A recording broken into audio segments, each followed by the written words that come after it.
Chinese companies are buying up ports all over the world. Chinese state-owned COSCO is one of them. What looks like a private company on the outside, it's Chinese Communist Party red on the inside.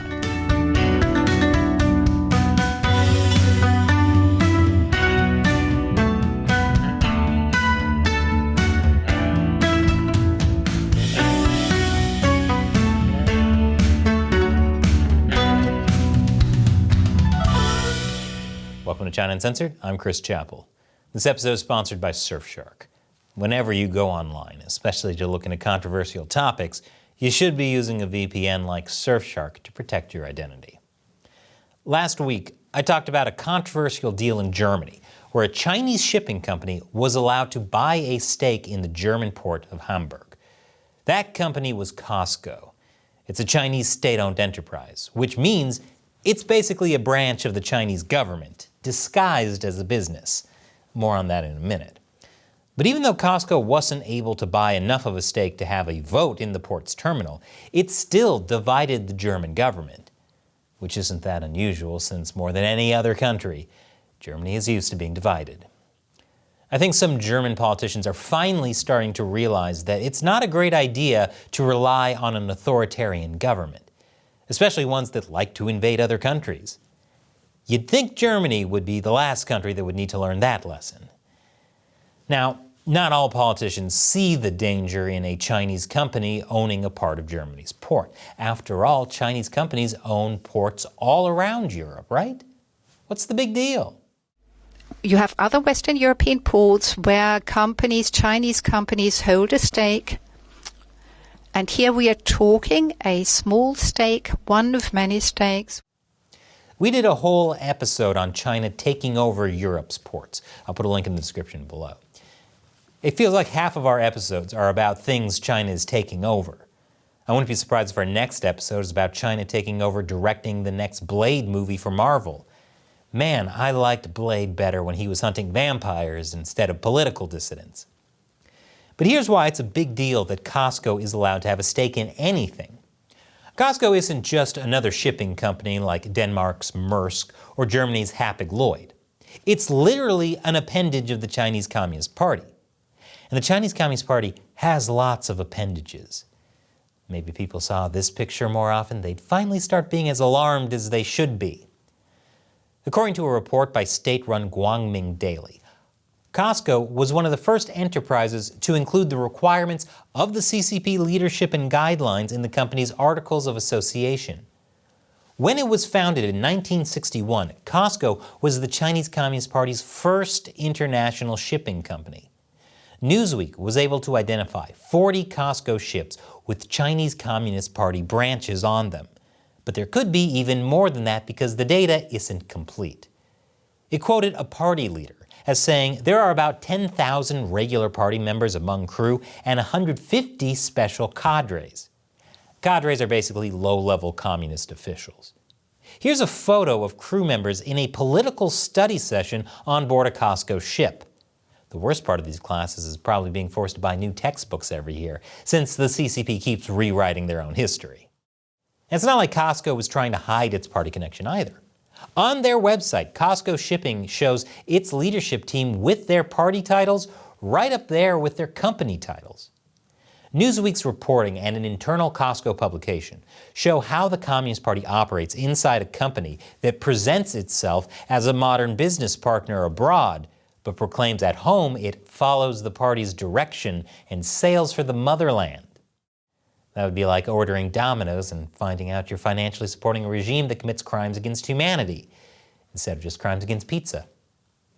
For example, COSCO Shipping says on its website that it tries to be a better practitioner of national initiatives, and that its goal is globalizing the Chinese economy. So when COSCO Shipping Ports says its goal is building a global terminal network with controlling stakes, this isn't just a benign business goal. The Chinese Communist Party wants its businesses so enmeshed in the global supply chain that it can't be sanctioned. They saw what the West tried to do to Russia after it invaded Ukraine, and the party wants to make sure that when they invade Taiwan, the West can't sanction them so easily. Economically speaking, China wants to be chewing gum in the world's hair. Yeah, you can cut it out, but not without destroying everything it's attached to. Already, COSCO says it operates or manages loading areas at 37 ports around the world.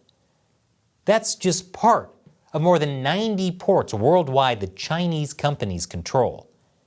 And this could be useful for the Communist Party when they launch their war on Taiwan. I'll tell you how after the break. Welcome back. COSCO Shipping Ports has acquired ports all over the world. It's part of a larger network of ports owned or controlled by the Chinese Communist Party. This is bad news for a lot of reasons. I talked earlier about how China wants to be so essential to global trade that it can't be sanctioned. That's because when China does actually invade Taiwan, it could use its shipping business as blackmail. We've already seen China use a carrot and stick approach to convince German leaders to give it a stake in the port of Hamburg, Germany's largest port. A director at COSCO Ports told Newsweek that Hamburg would get a boost in business if the deal with COSCO went through. However, if it didn't, COSCO reportedly threatened to take its offer to Poland. They're going to invade Poland. Man, they really know how to hit Germany where it hurts. We've also seen China use trade as a way to punish countries it has political spats with, like when Lithuania allowed Taiwan to open a representative office that, gasp, had the name Taiwan in it. China basically cut off all trade with Lithuania, unofficially, of course. And Chinese state-run media warned that if any other country tried to pull the same stunt, Lithuania is living proof of the severe consequences. Why is China so afraid of people saying Taiwan? Do they think if they do it 3 times in the mirror, it'll pop up behind them? China also used trade to punish Australia after Australia's Prime Minister called for an investigation into the origins of COVID-19. And it banned shipments of rare earth metals to Japan over a territorial dispute in the East China Sea. Of course, China denied it was retaliating through trade. But come on, China, everyone knows this is your MO. This would be like if Domino's denied their crust tasted like salty cardboard. You know, we know you're lying. Don't insult our intelligence. The Chinese Communist Party could also use its businesses in the shipping industry to choke supply chains. We all saw what happened with the supply chain during the pandemic. A big part of that was because China closed its factories and shipping ports during various stages of lockdown. It took months for the pandemic bottleneck to break, and that was with everyone trying to fix it. COSCO is one of the world's largest shipping companies. Even if only COSCO did a trade embargo, never mind other Chinese companies, the supply chain could be messed up for a long, long time.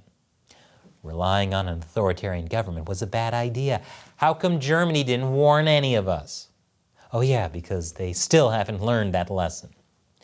And there are other ways China could weaponize its shipping business as well. This article says the CCP sees the Chinese ocean shipping fleets as its moving territory and fortresses of warfare.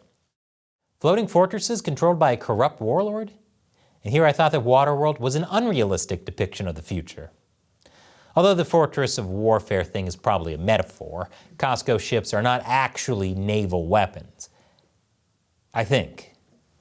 But they are a mechanism for party branches carrying out China's political and economic agenda. The Chinese government website talks about how COSCO is building party branches on their ships to be a strong fighting fortress to serve the country.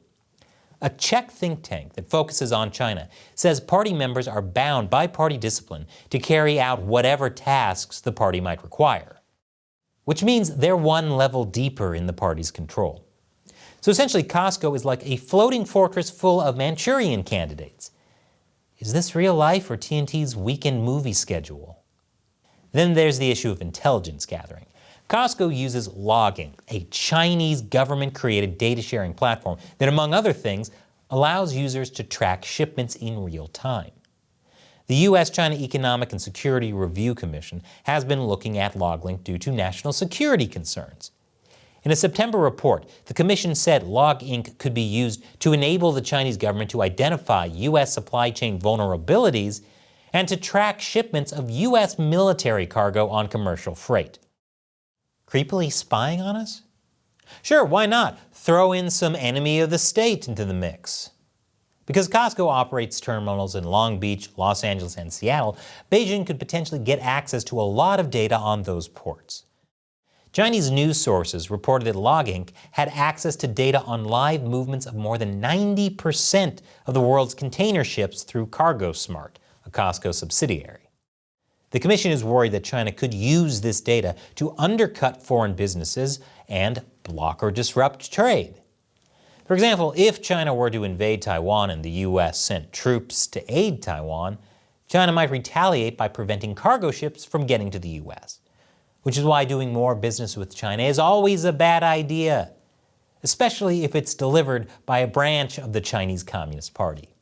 It's past time people start being as alarmed by the CCP as they should be. And this episode is sponsored by Surfshark. When you go online, everything you do is being tracked and logged by the websites you visit and your internet service provider, and in many cases by your government. And it's not just in China. Citizens of nearly every country are being monitored constantly. And that's why no matter where you live, you should always be keeping your internet activity private using a VPN like Surfshark. Surfshark now has servers in over 100 countries, more than any other VPN, so that makes your connection faster and more reliable. Plus, Surfshark has top-of-the-line encryption and a no-logs policy, meaning they don't collect your browsing data. So check out Surfshark. With just one Surfshark account, you can connect as many devices as you want. So try it out now. Surfshark has a special deal that includes 83% off a 2-year plan, plus 3 extra months for free. You can protect yourself for just $2.21 a month. So go to surfshark.com/uncensored and use the code uncensored to secure this deal. The link is in the description below.